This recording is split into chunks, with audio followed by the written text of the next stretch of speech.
ओम शांति 15/2/2025 प्रातः मुरली। ओम शांति। बाप दादा मधुबन।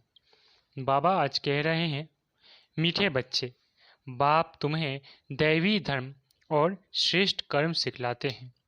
इसलिए तुमसे कोई भी आसुरी कर्म नहीं होने चाहिए। बुद्धि बहुत शुद्ध चाहिए। मीठे बच्चे, बाप तुम्हें दैवी धर्म और श्रेष्ठ कर्म सिखलाते हैं। इसलिए तुमसे कोई भी आसुरी कर्म नहीं होने चाहिए।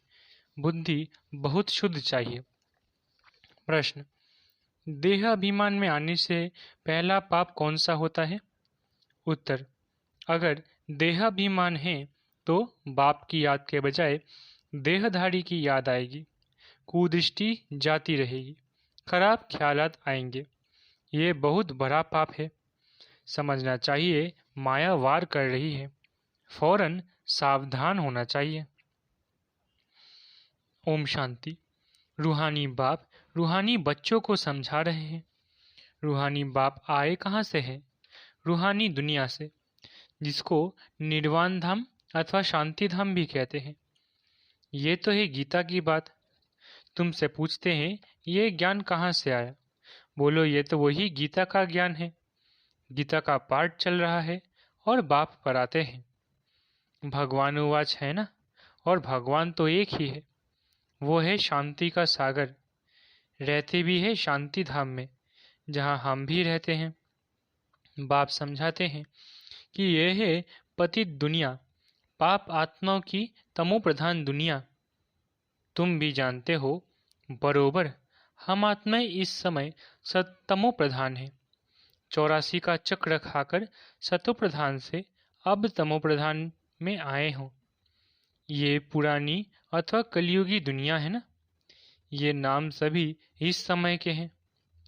पुरानी दुनिया के बाद फिर नई दुनिया होती है। भारतवासी ये भी जानते हैं कि महाभारत लड़ाई भी तब लगी थी जबकि दुनिया बदलनी थी। तभी बाप ने आकर राजयोग सिखलाया था। सिर्फ भूल क्या हुई है? एक तो कल्प की आयु भूल गए हैं और गीता के भगवान को भी भूले हैं।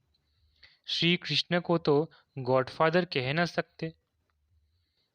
आत्मा कहती है गॉडफादर, तो वो निराकार हो गया।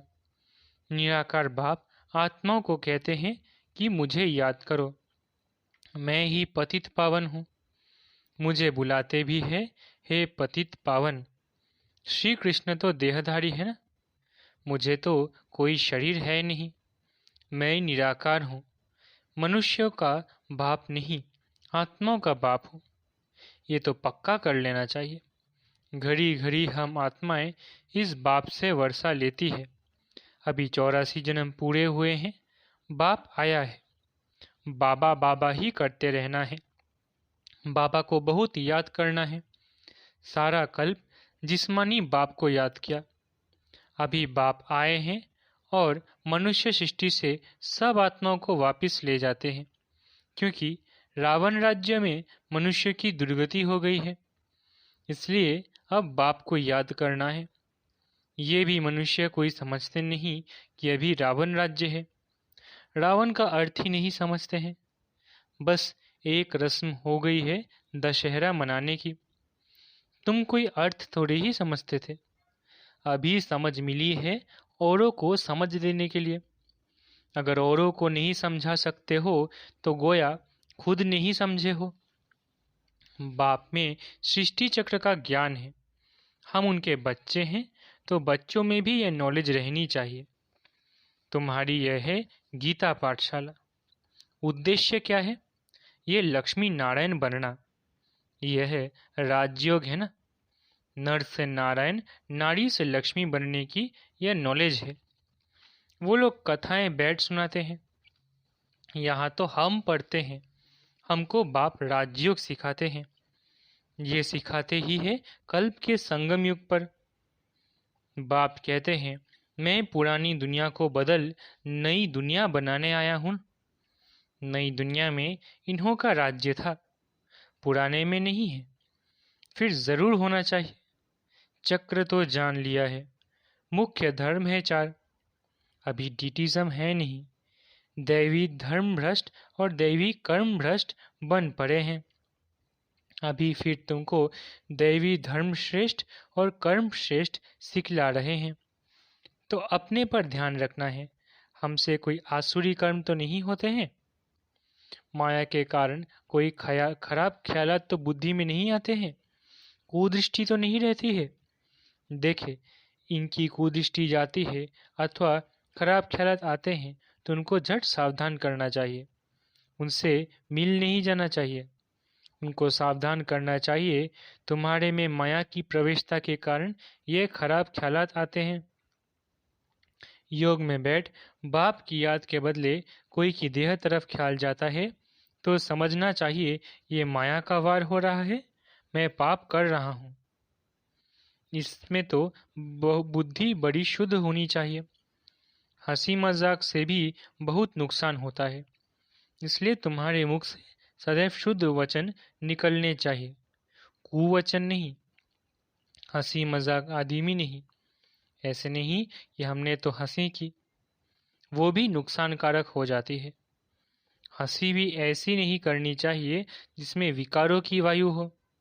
बहुत खबरदार रहना है।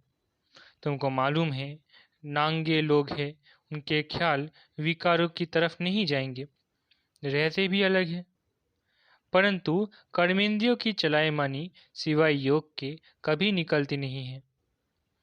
काम शत्रु ऐसा है जो किसको भी देखेंगे, योग में पूरा नहीं होंगे तो चलायमानी जरूर होंगी। अपनी परीक्षा लेनी होती है। बाप की याद में ही रहो तो ये कोई भी प्रकार की बीमारी न रहे। योग में रहने से यह नहीं होता है। सतयुग में तो कोई भी प्रकार का गंध नहीं होता है। वहाँ रावण की चंचलता ही नहीं जो चलायमानी हो, वहाँ तो योगी लाइफ रहती है। यहाँ भी अवस्था बड़ी पक्की चाहिए। योग बल से ये सब बीमारियां बंद हो जाती है। इसमें बड़ी मेहनत है। राज्य लेना कोई मासी का घर नहीं, पुरुषार्थ तो करना है ना। ऐसे नहीं कि बस जो होगा भाग्य में सो मिलेगा। धारणा ही नहीं करते गोया पाई पैसे के पद पाने लायक है। सब्जेक्ट्स तो बहुत होती है ना, कोई ड्राइंग में कोई खेल में मार्क्स ले लेते हैं, वो है कॉमन सब्जेक्ट। वैसे ही यहाँ भी सब्जेक्ट्स है, कुछ न कुछ मिलेगा। बाकी बादशाही नहीं मिल सकेगी, वो तो सर्विस करेंगे तब बादशाही मिलेगी। उसके लिए बहुत मेहनत चाहिए। बहुतों की बुद्धि में बैठता ही नहीं है, जैसे कि खाना हजम ही नहीं होता।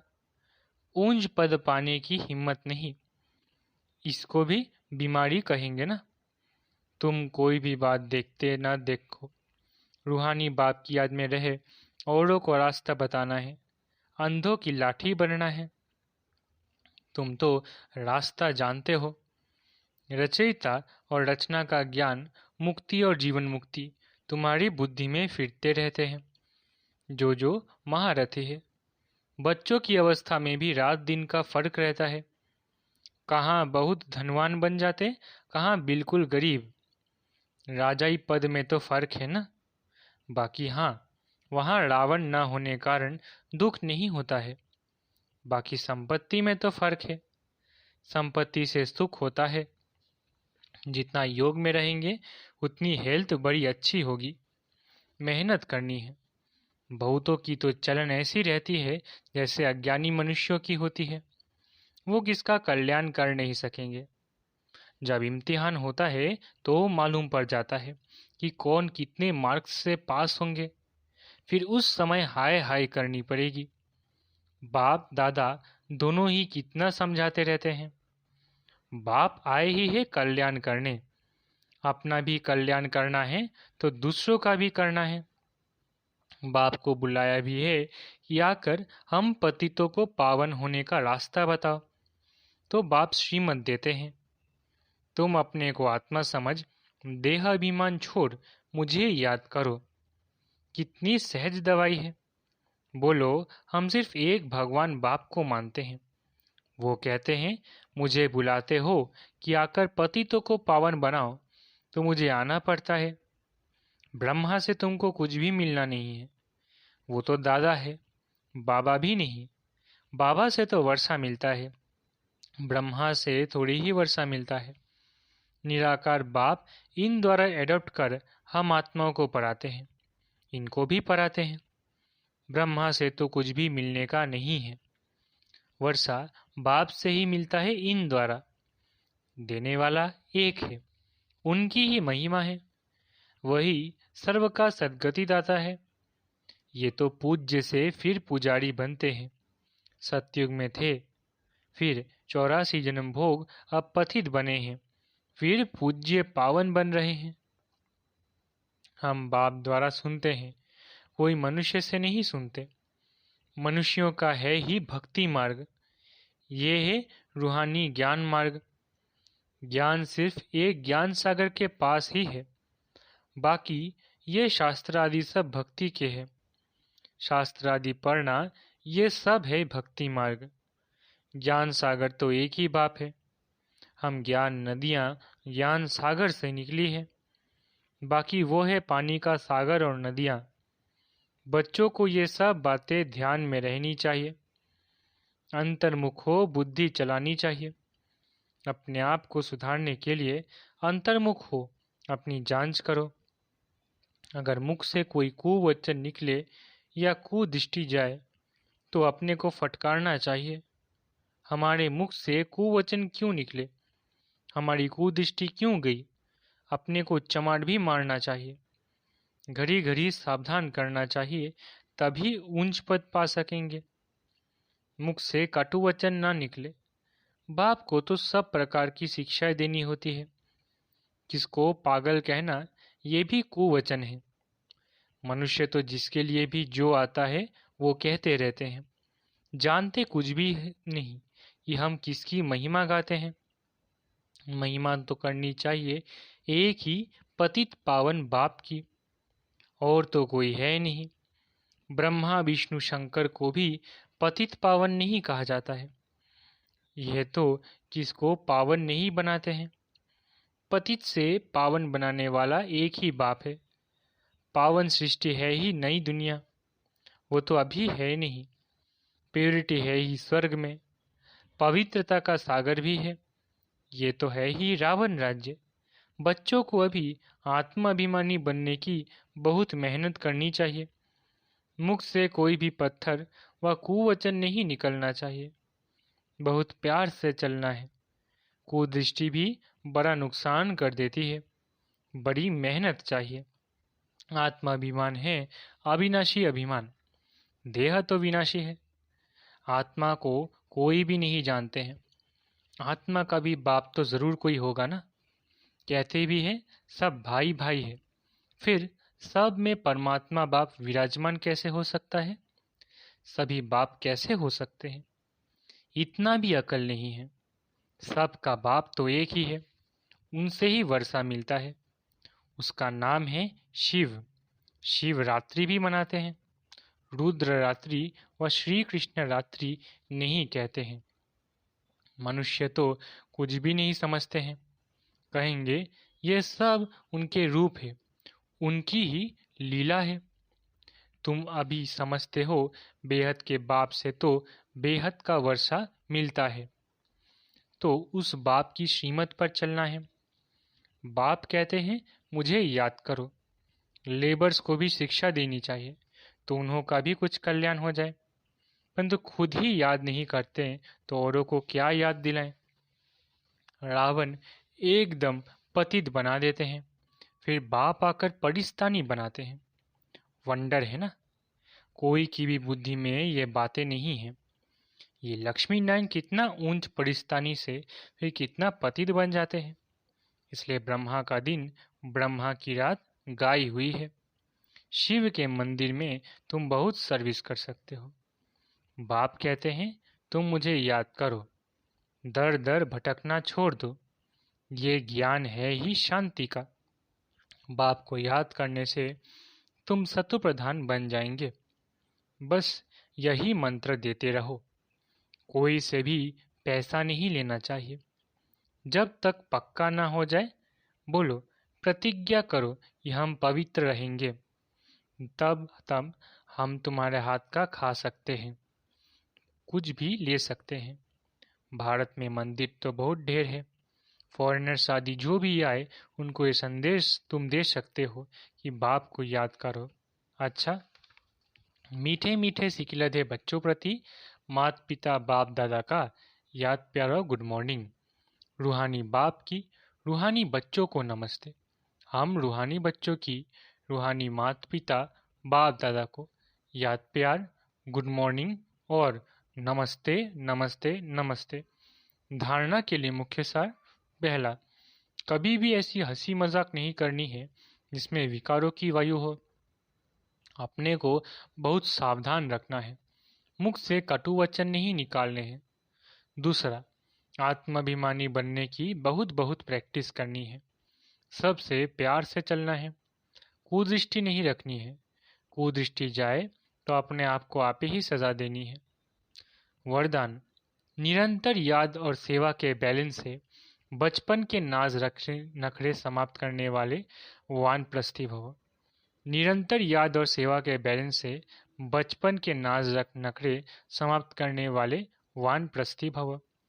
छोटी छोटी बातों में संगम के अमूल्य समय को गंवाना बचपन के नाज नखरे हैं। अब ये नाज नखरे सौंपते नहीं। वानप्रस्थ में सिर्फ एक ही कार्य रह जाता है, बाप की याद और सेवा। इसकी सिवाय और कोई भी याद ना आए। उठो तो भी याद और सेवा, सो तो भी याद और सेवा। निरंतर यह बैलेंस बना रहे। त्रिकालदर्शी बनकर बचपन की बातें व बचपन के संस्कारों का समाप्ति समारोह मनाओ, तब कहेंगे वानप्रस्थी। स्लोगन, सर्व प्राप्तियों से संपन्न आत्मा की निशानी है संतुष्टता। संतुष्ट रहो और संतुष्ट करो। स्लोगन, सर्व प्राप्तियों के से संपन्न आत्मा की निशानी है संतुष्टता। संतुष्ट रहो और संतुष्ट करो। अव्यक्त इशारे, एकांत प्रिय बनो, एकता और एकाग्रता को अपनाओ। एकांत एक तो स्थूल होती है, दूसरी सूक्ष्म भी होती है। एकांत के आनंद के अनुभवी बन जाओ तो बाह्य मुक्ता अच्छी नहीं लगेगी।